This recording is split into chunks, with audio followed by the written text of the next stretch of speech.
ബഹുമാനപ്പെട്ട റസൂലുള്ളാഹി തങ്ങൾ അങ്ങ് പറഞ്ഞു, സുബ്ഹാനല്ലാഹ്.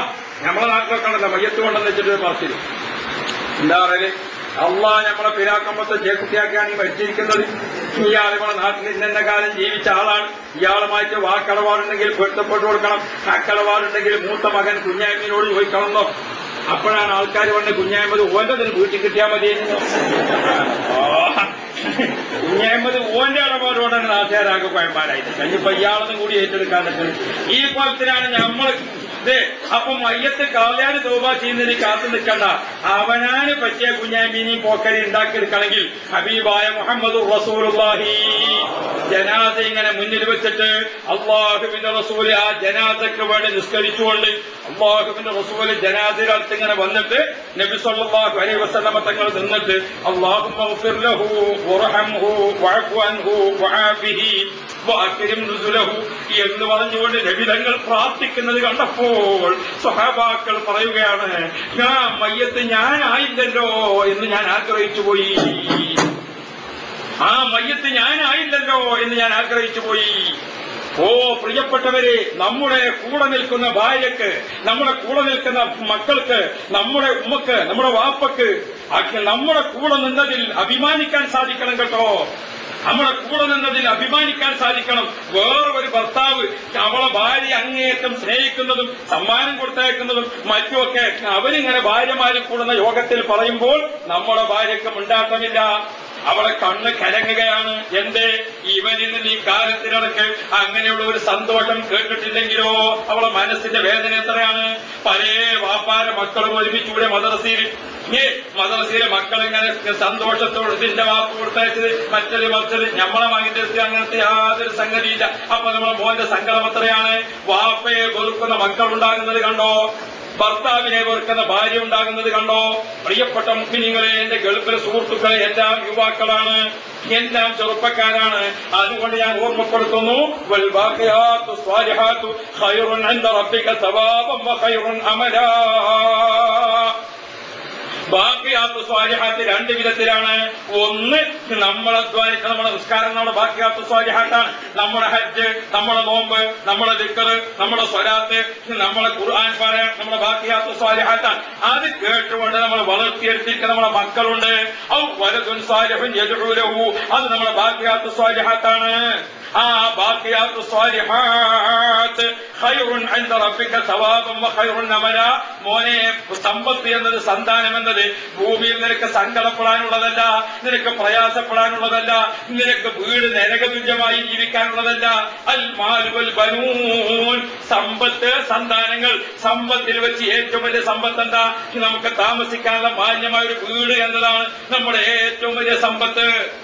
പിന്നെ നമുക്ക് ഏറ്റവും വലിയ സമ്പത്ത് എന്താണ്? നമ്മുടെ മക്കളാണ്. മക്കളും വീടും അതെന്താവണം? സീനത്തുൽ ഹയാത്തി ദുനിയ, ഐഹിക ജീവിതത്തിന്റെ ആഡംബരമാവണം. ആഡംബരമാവണം.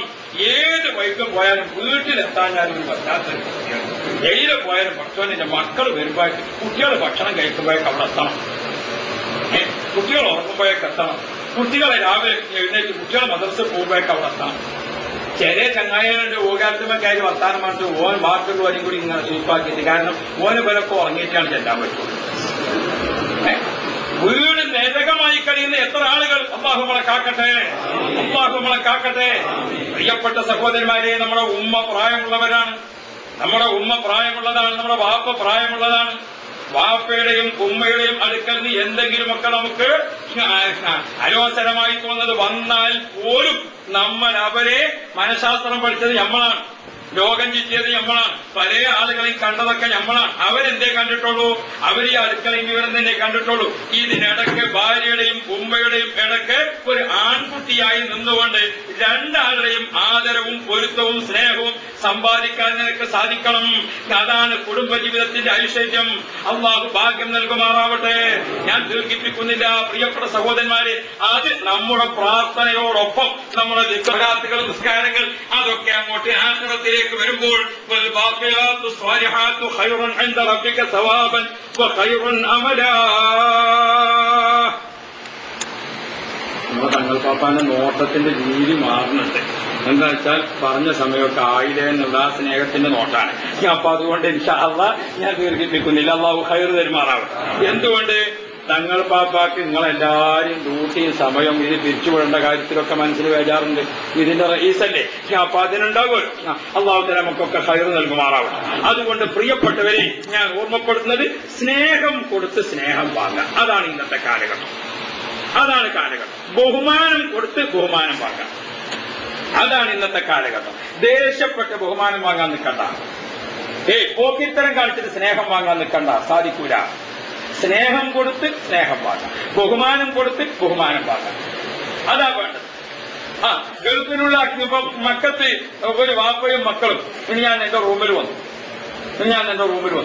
അദ്ദേഹം വന്നിട്ട് 3 മക്കളെയും അദ്ദേഹം ആദ്യം കട്ടിന് താഴെ അവിടെ നേരത്തെ അവിടെ എന്നിട്ട് അദ്ദേഹം എന്ത് ചെയ്തു, നേരത്തെ അവിടെ എന്നിട്ട് അദ്ദേഹം സംസാരിക്കാൻ. അതിങ്ങനെ കണ്ട ഒരു വാപ്പ മക്കൾക്ക് ഒരു അദബ് പഠിപ്പിക്കുന്നത്. അതേ സമയത്ത് വേറെ വാപ്പയും മക്കളും വന്നുകൊണ്ടോ തന്നെ കുട്ടികൾ ഞങ്ങൾക്ക് ഉണ്ടാക്കിയിരിക്കാനുള്ള കസാരയിൽ കുട്ടികളുണ്ടാവും കയറി. കുട്ടികളുണ്ടാവും കയറി. എന്നാ അവനോട് എണീക്കാൻ വരുവാൻ നിന്റെ റൂമക്ക് ഇരുന്നല്ല ഒരു എനിക്ക് എണീക്കാൻ പറയാൻ പറ്റും. പക്ഷെ കുട്ടികളാണെങ്കിലോ എന്ന് മര്യാദല്ലേ. അപ്പൊ ഞാൻ പറയുന്നത് നമ്മുടെ കയ്യിൽ സംഭവിക്കുന്ന അബദ്ധങ്ങളെ നാം ഓർക്കണം. കുട്ടികളെങ്ങനെ സഭയ്ക്കൊക്കെ കൊണ്ടല്ലോ ഒരു ഐശ്വര്യമായിട്ട് കാണണ്ട, അതിന്റെ അതവോട് കൂടെ കൊണ്ടു. അതിന്റെ അതവ് പഠിപ്പിച്ചുകൊണ്ട് ഉസ്താദുമാരാണോ മോളെ, ഉസ്താദാണോ മോനെ എന്നൊക്കെ നേരത്തെ നമ്മൾ സലാത്തിന്റെ മജ്‌ലിസാണോ എന്നൊക്കെ പറഞ്ഞു. അങ്ങനെ ഏത് വിഷയത്തിലും നമ്മളത് ആ അതവും മര്യാദയും ഹബീബുനാ റസൂലുള്ളാഹി മുത്തുനബി സ്വല്ലല്ലാഹു അലൈഹി വസല്ലമ തങ്ങൾ പഠിപ്പിച്ച ആ അതവും മര്യാദയും അത് നമ്മുടെ മക്കളിൽ, കുടുംബങ്ങളിൽ നിലനിർത്തിക്കൊണ്ടുള്ള ജീവിതം അള്ളാഹു നമുക്ക് പ്രദാനം ചെയ്യട്ടെ.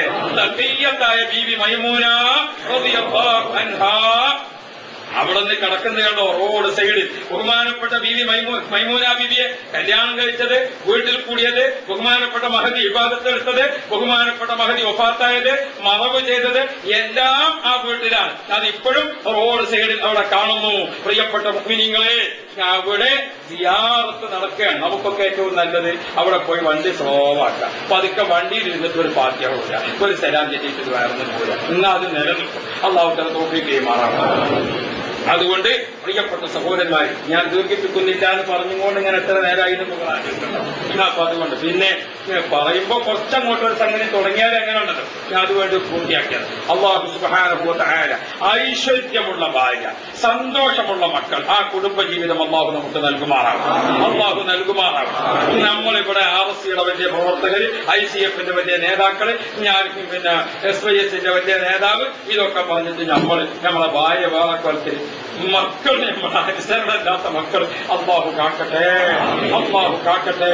നമ്മൾ വാങ്ങിക്കൊടുക്കണ കുപ്പായം മക്കൾക്ക് പറ്റൂല.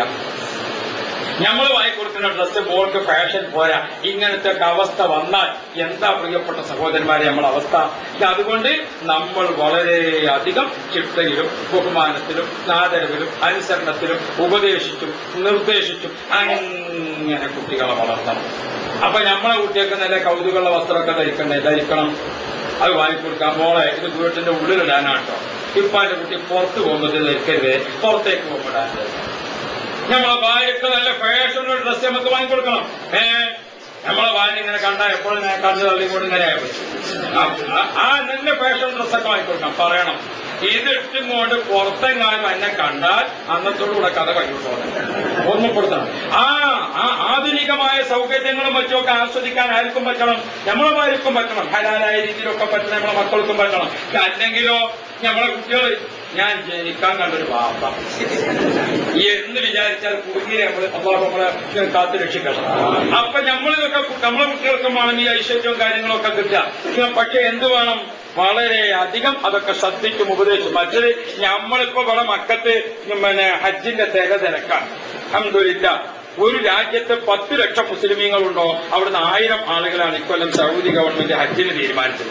അതനുസരിച്ച് ഇന്ത്യ രാജ്യത്ത് നിന്ന് 1.25 ലക്ഷം, പാകിസ്ഥാനിൽ നിന്ന് 1.25 ലക്ഷം, ഇന്തോനേഷ്യയിൽ നിന്ന് 2 ലക്ഷം, അങ്ങനെ അങ്ങോട്ട് തുടങ്ങിയിട്ട് എല്ലാ സ്ഥലത്തുനിന്നും വരാം. 10 ലക്ഷത്തിന് 1000 എന്ന തോതിൽ. ആ കണക്ക് പ്രകാരം ഈ വർഷം ഒരു പക്ഷേ 30 ലക്ഷമോ 32 ലക്ഷമോ ആളുകൾ വരാൻ സാധ്യത ഉണ്ട് എന്നാണ് പറയുന്നത്. അങ്ങനെ വരുമ്പോ ഈ ലക്ഷക്കണക്കിന് ഹാജിമാര് വരുമ്പോ അവർക്ക് പലപ്പോഴും വഴി വഴിതെറ്റാതിരിക്കാൻ മറ്റു പല വിഷയങ്ങളും അതിനൊക്കെ സേവനം ചെയ്യാൻ അറഫയില്, മിനയില്, അതേപോലെ തന്നെ മുസ്ദലിഫയില്, നമ്മുടെ കഅബ ശരീഫിന്റെ മസ്ജിദുൽ ഹറാമിന്റെ ചുറ്റുഭാഗത്ത്